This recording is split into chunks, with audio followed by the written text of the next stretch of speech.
Hello and welcome to BusyWorksBeats.com. Today I have a simple video for you to make your rap vocals even better. We're going to hop into FL Studio, but you can use this in any DAW because the plugin is free. It's from Klanghelm, and I'll show you what the plugin's called. Let's switch screens and go to the DAW. So right now we're in FL Studio. You don't need this DAW. We have some vocals from Carl. Thank you, Carl. Here's what it sounds like with the plugin.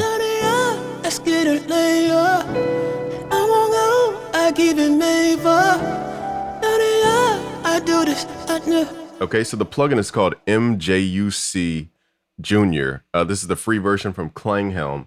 It's really simple. It's a two knob similar to the LA2A, where you just turn one knob to make it compress, and then the other knob just turns the volume up or down. So what we have it set to is a slow time constant to allow the energy to come through the compressor without the compressor trying to grab it right away. So we're just giving it time to work.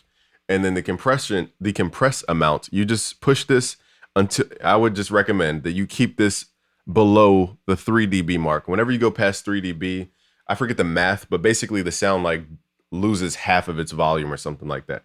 So whenever you go past 3 dB, you know, it really affects the ear. So that's why a lot of engineers tell you to keep it within 3 dB. So as far as direct compression, meaning the compressor that I put directly on the vocal, I have the Klanghelm MJUC Junior, and let's see, we're taking out maximum 3 dB. That's only because it gets kind of loud at a certain point. So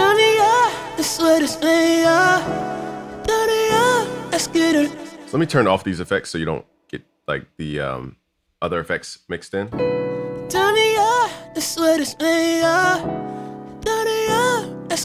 So just check out the meter. Again, usually you do it by ear. And what they mean by ear is that whenever the volume feels halved, you're pushing it 3 dB at that point.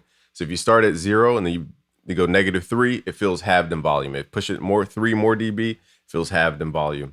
I'll double check that book. I forget the exact book from the audio engineering books, but there's math behind that.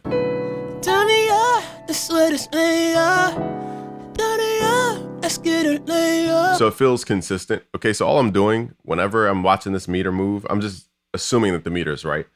I'm pulling up the makeup gain so that if I take out 2 dB at the max, I'm pulling it up 2 dB so that so basically everything that I took out is now added. But also you got to remember that when the compressor is not working, you've also added 2 dB to the floor. So the floor gets boosted, and whenever we take out that volume, so we're just making stuff, pushing it up a little bit. Okay, so direct compression, let's do it without. Maybe it's what you really don't hear this effect until I do parallel, which we're about to get into. But here's without the compressor. Here's what I want you to listen to. Listen to how thin the vocal sounds. It feels like it's very thin and easy to beat up and move around. Let me double check. I'm using my new hotkeys. I just want to make sure they're actually working. Okay. So see how it feels hollow? It's because there's no movement. So let's add the compressor.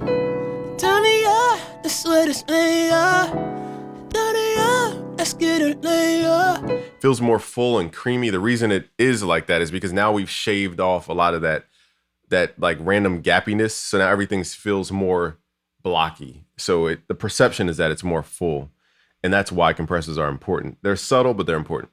What we're going to do is send the vocal to what's called a parallel channel. Just click on your vocal, and in FL Studio, you click the up arrow. In Pro Tools, you would have to send the bus amount to a bus on your vocal chain, and then you would make the input value, the bus value that you sent the vocal to, for your parallel compression for it to work.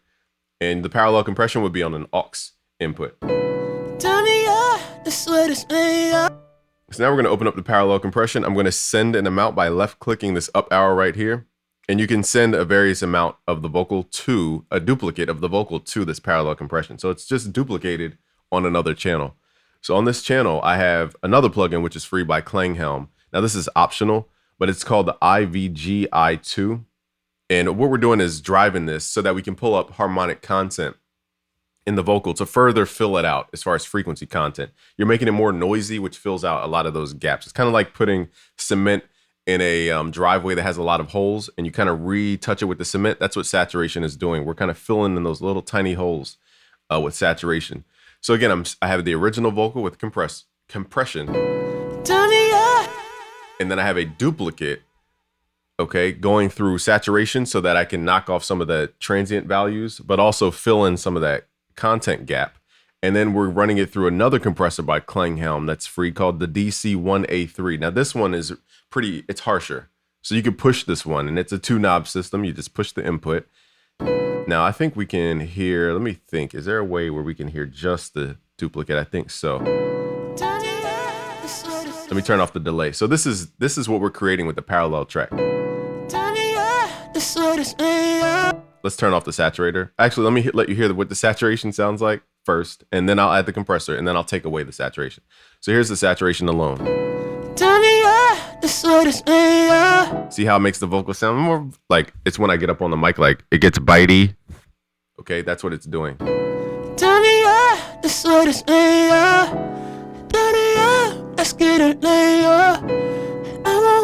Okay, so it's filling out that frequency content. Then we're running it through a compressor because we knocked off all those harsh transients. We're going to push it through the compressor at a higher amount. Okay, so this compressor is, you can hear it. Now here we're pulling what, 7 dB out. So again, remember every 3 dB you're having the volume.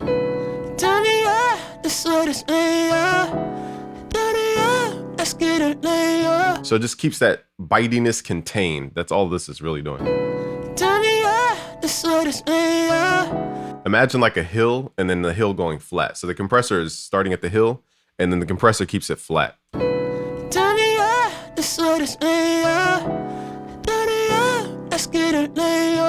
Now for creative taste, I've added a Fruity delay, any delay plugin. We're using Ping Pong delay, and I did manual time amount.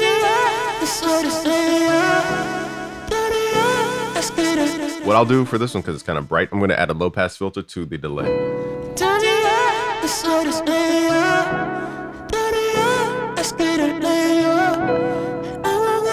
So that's just the parallel track. Now let's add the parallel track back with the original and hear what this sounds like.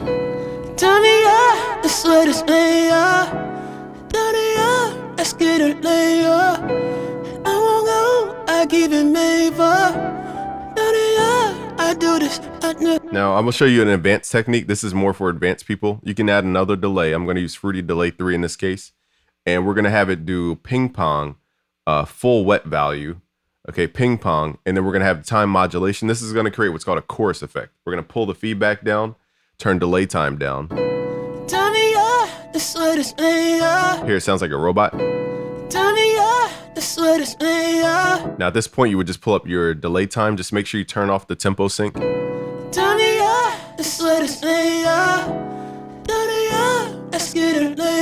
See how it sounds like a slap delay, but it's a really cool way to spread your vocal.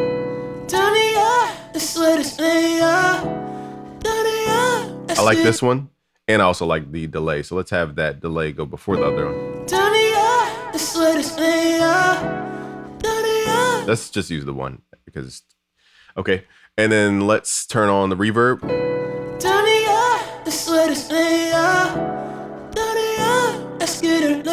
Let's mess with the delay time.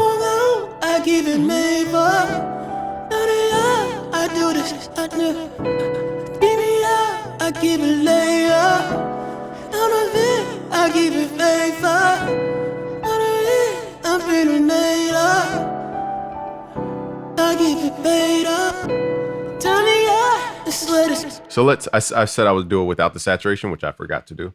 So now let's do it without the saturation. If you want just a clean recording, okay, and let's just run it through that second compressor called the DC1A3. Remember, this is free from Klanghelm, all these compressors I'm using. Let's take off the delay just so you can hear. Let's A-B it. Turn off the plugins. This is without any parallel compression.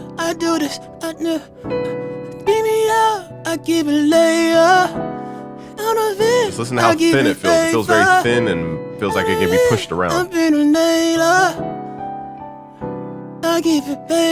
Let's turn on the compressor. This is direct compression.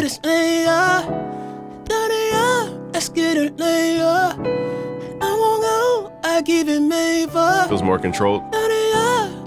Is that in parallel? I give it layer. Out of it, I give it favor. Out of it, I'm been a nailor. I give it beta. Turn me up. Let's push this harder. I just want to see what happens if we push this really hard. Turn it up. Let's get it later. I won't go. I give it favor. It pulls up those rumbles in the room, which we don't want. Okay, because he recorded in a Paramount Studios. We don't want that to be pulled up though. So if you push it further, it just pulls up everything in the recording. We just don't want the rumbles being pulled up that loud. Turn me up. You could always EQ it out. I'm not trying to make this a complex tutorial, but now let's add the saturation in.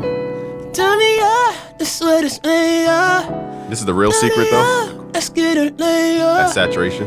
I won't go. I give it favor. I do this. I know. And you could always pull down the drive amount. Out of it, I give it favor. So it's not as aggressive. Let's turn on the delay. I give it beta. Turn me up. This is let's get it later. Is that our reverb? I won't go. I give it favor. I do this. I know. I give it layer. Out of it, I give it favor. Out of it, I'm been a nailor. I give it beta.